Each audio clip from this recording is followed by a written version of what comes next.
अच्छा काजिम, आपने प्रिंसटन से पढ़ा, कॉर्नेल जी से पढ़ा, किताब लिखी आपने उर्दू में।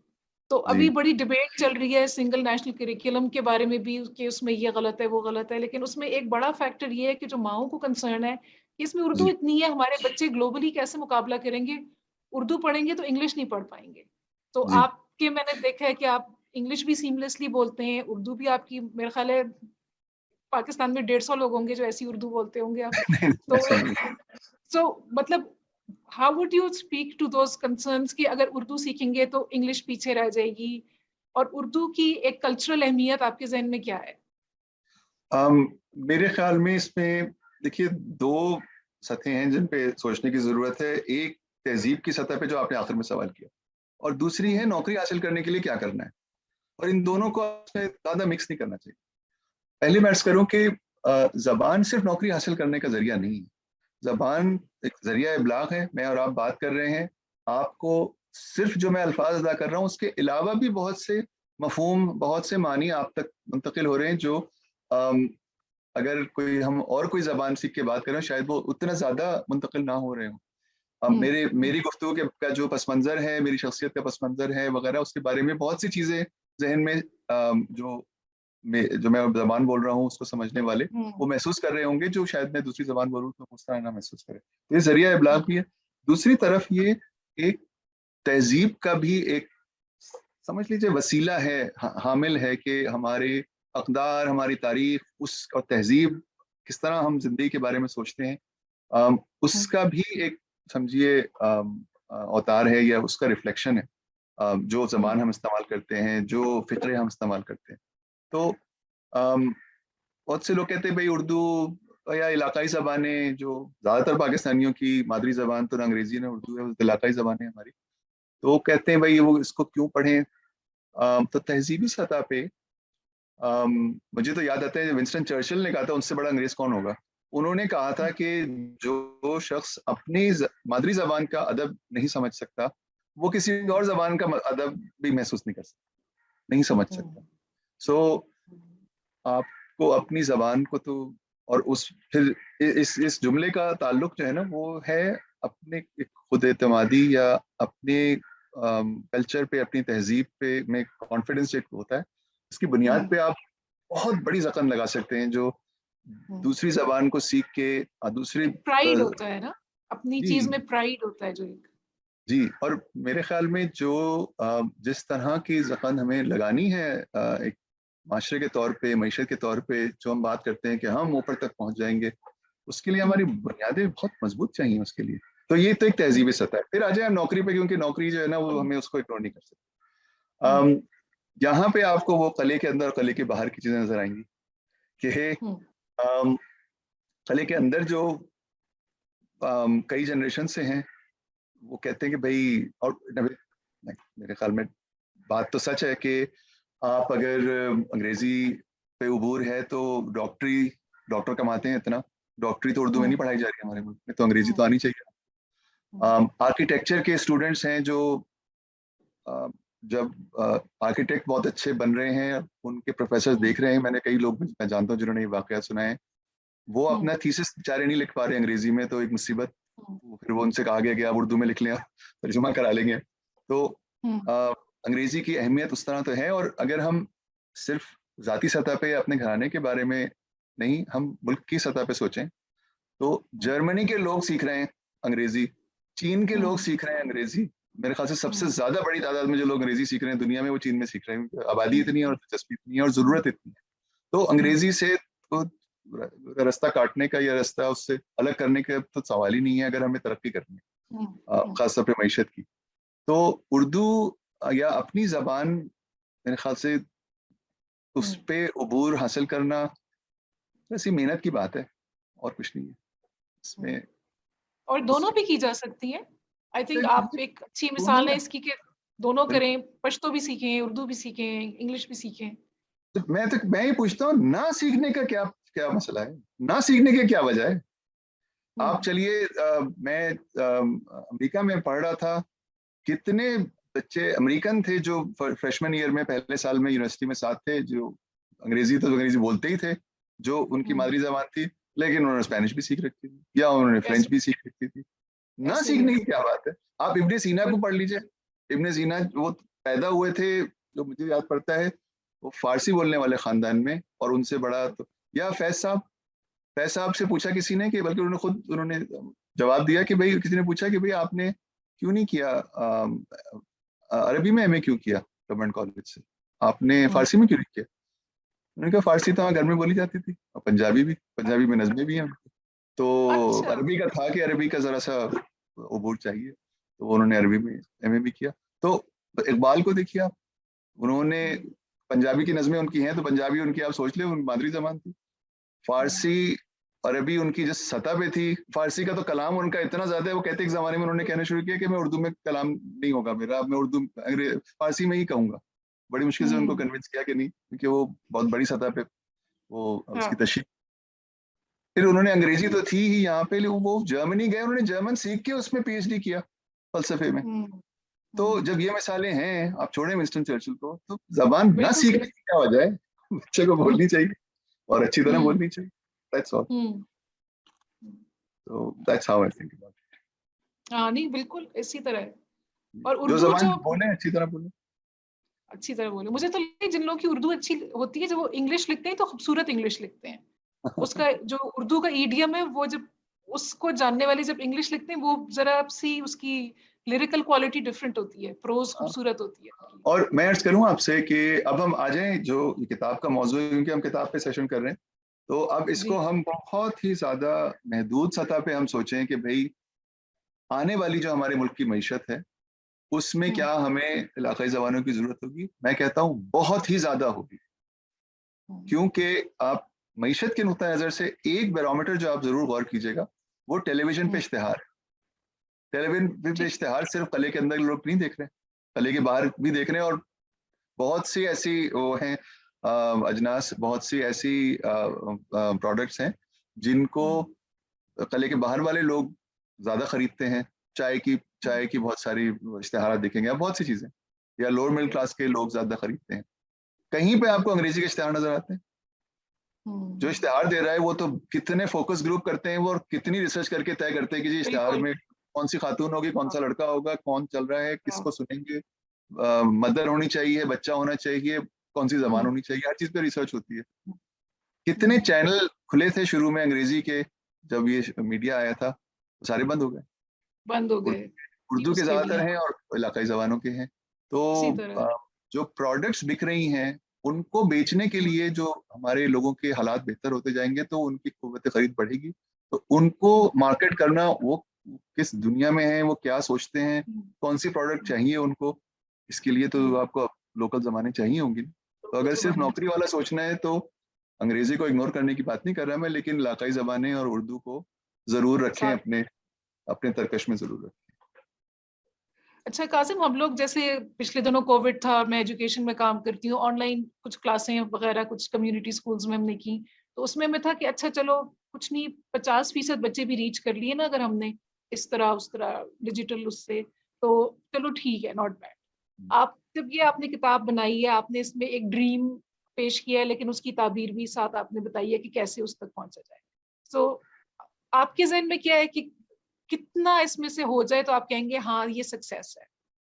आई एम श्योर आपको भी आइडिया होगा कि शायद 100% ना हो पाए, तो आपका क्या बेंचमार्क है कि हाँ इवन दिस इज अमेजिंग, इतना भी हो जाए बहुत है?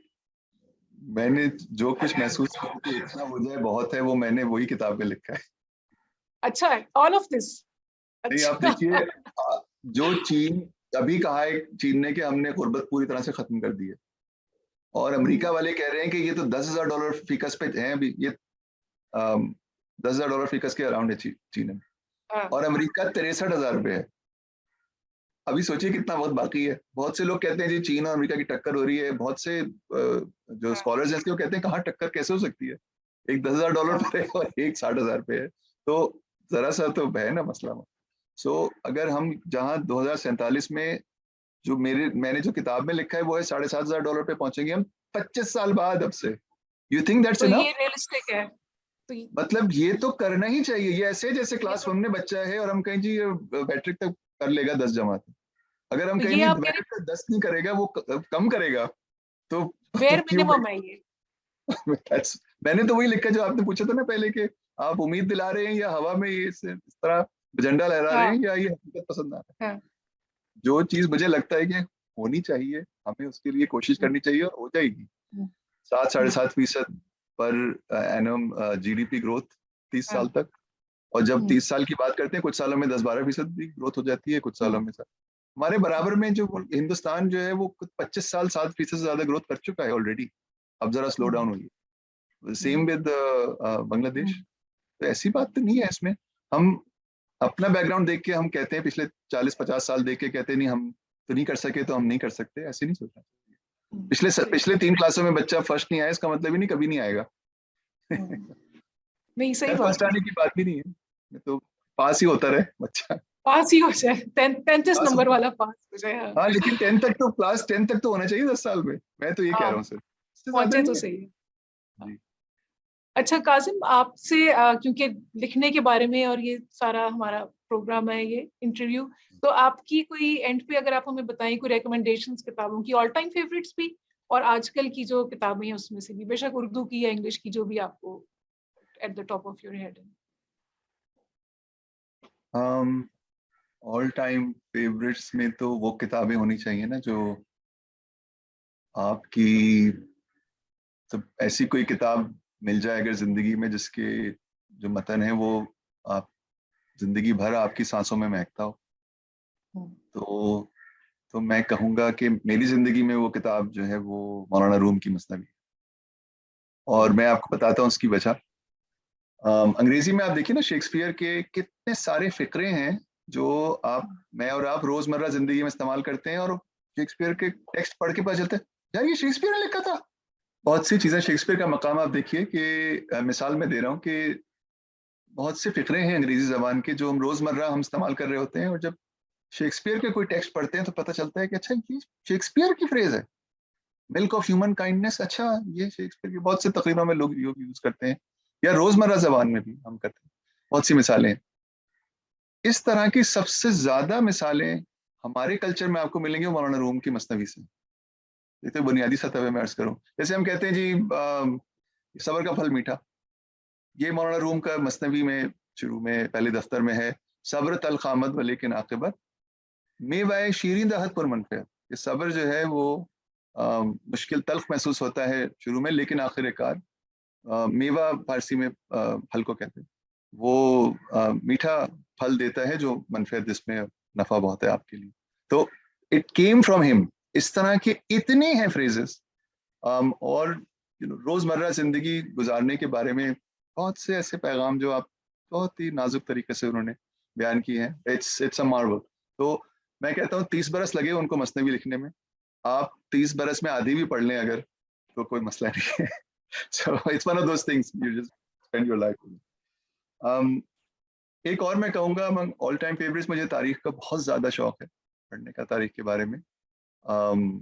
और उसमें बहुत सी किताबें जो तारीख के बारे में लिखी जाती हैं वो तज्जियाती होती हैं। जो स्कॉलर्स लिखते हैं वो तज्जियाती किताबें ज़्यादातर लिखी जाती हैं, जो प्रोफेसर होते हैं हिस्ट्री डिपार्टमेंट में। और उसमें जो कहानी जो है, कहानियाँ जो हैं तारीख की, कि फिर वो बादशाह ने ये कहा तो फला, वो नहीं होती उसमें। लेकिन एक किताब जिसमें ये सतह भी है और कुछ तज्जियात भी है, बहुत ही ज्यादा क्रेजी से लिखी गई है, उसका नाम है हिस्ट्री, वो तारीख इस्लाम की किताब है। उसका नाम है a short history of the Saracens. Saracens जो अरबों को कहते थे, रोमन्स। तो ये सैयद अमीर अली थे जो जस्टिस थे अंग्रेज के दौर में, और 1899 में इन्होंने किताब लिखी थी। And it is, I mean, जो the command of the topic, और आपको महसूस होता है कि आप उस दौर में, अब्बासी दौर में आप हैं, और आप तब you can actually see it. तो इट्स अ मार्वल है। जो एक कुछ किताबें होती हैं जो मेरे ख्याल में जो एक एक उनका मकाम जो होता है वो तय करता है कि ऐसी होनी चाहिए किताब इस मौजू पे। इस वन ऑफ दोस्त, और कोई भी आम आदमी पढ़े तो ऐसी किताबें कि आम आदमी पढ़ सकता है। और ऑल टाइम फेवरेट्स में आखिरी मैं अर्ज करूंगा कि अम, अम, अदब में कुर्रतुल ऐन हैदर का शाहकार नॉवेल है आग का दरिया। और बाकी वो नॉवेल पढ़ के it is a novel that can change your life, change the way you think about life and history and about all these topics, love, etc.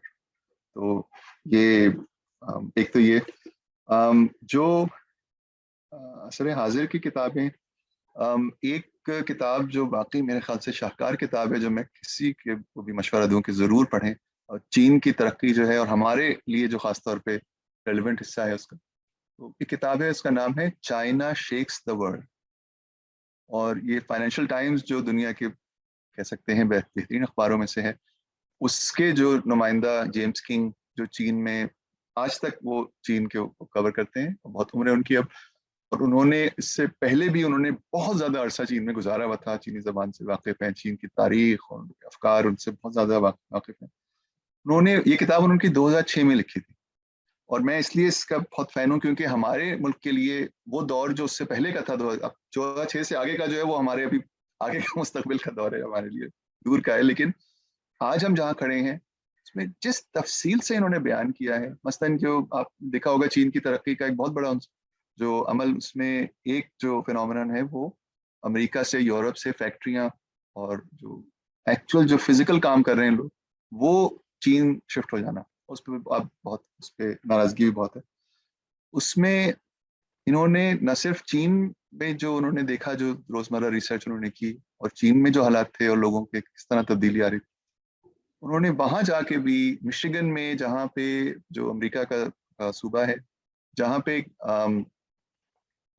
ये गाड़ियां बनाने की जो फैक्ट्रीज हैं वो शिफ्ट हो गई, तो जो लोग बेहतरीन मशीनिस्ट थे, जो फैक्ट्री में मशीन्स पे बेहतरीन काम करते थे, वो डिपार्टमेंट स्टोर में पैंट शर्ट बेचना शुरू हो गए। मतलब ये इससे जो सोशल तब्दीली और जो धचका लगता है एक माशरे को, वो बहुत तफसील उन्होंने बयान की। I recommend it. दूसरी मेरे ख्याल में जो बहुत मैं रिकमेंड करता हूँ किताब, वो कुछ अर्सा हो गया इस किताब को, वो है जिना क्रिएटर ऑफ पाकिस्तान, और इसके जो मुसन्निफ हैं वो न्यूजीलैंडर एक थे, हेक्टर बुलेतो, और इन्होंने ये किताब लेट 50s में लिखी थी। तो बहुत से लोग जो जिना साहब से मिले, और उन वाकयात जो सबसे अहम वाकयात हैं जिना साहब की तारीख के ज़ाती सवाने के, वो मौजूद थे, वो लोग वहाँ उनसे ही जाके मिले, और उन्होंने जिस तरह से वो लिखी है तारीख, और उसमें तज्जिया भी है, तो वाकई बहुत ज़्यादा, और जिना साहब के लिए जिस सतह की अकीदत दिल में पहले से थी, वो बहुत उसमें गहराई आ गई।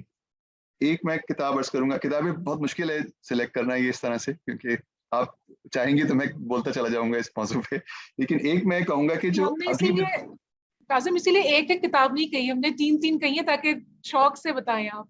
आप 10-10 भी कहती ना, तो मैं कहें तो मैं आपको उसका एक और शो बनाएंगे, अलग से बुक बनाएंगे। रिकमेंडेशंस का एक और शो बनाएंगे। एक मेरे ख्याल से बहुत जरूरी है कि मैं जरूर चाहता हूँ, एक तरह से मैं खिराज तहसीन पेश करना चाहता हूँ। एक नॉवलिस्ट हैं उर्दू के, सैयद काशिफ रजा, और उनकी किताब चार दरवेश और एक कछवा। और ये इस किताब के, आप टाइटल से ही आपको अंदाजा हो रहा है कितना लुत्फ होगा इस किताब में, और बहुत ही उम्मीद, बहुत ही गहरी उनकी नज़र है हमारे माशरे पे, हमारे उसके शहरी इलाकों में भी जो माशरा है, यही इलाकों में जो माशरा है, और उसकी तस्वीर कशी और जिस तरह उन्होंने बुने हैं किरदार, आई रियली रिकमेंड इट। तो ये मैं यहाँ पे रुक जाता हूँ, वरना ये गुफ्तगू बहुत दूर पकड़ जाएगी। जबरदस्त, thank you so much Qasim, बहुत अच्छी डिस्कशन आपके साथ रही। थैंक यू सो मच, आपने टाइम निकाला, तो बहुत शुक्रिया। आपका भी बहुत शुक्रिया।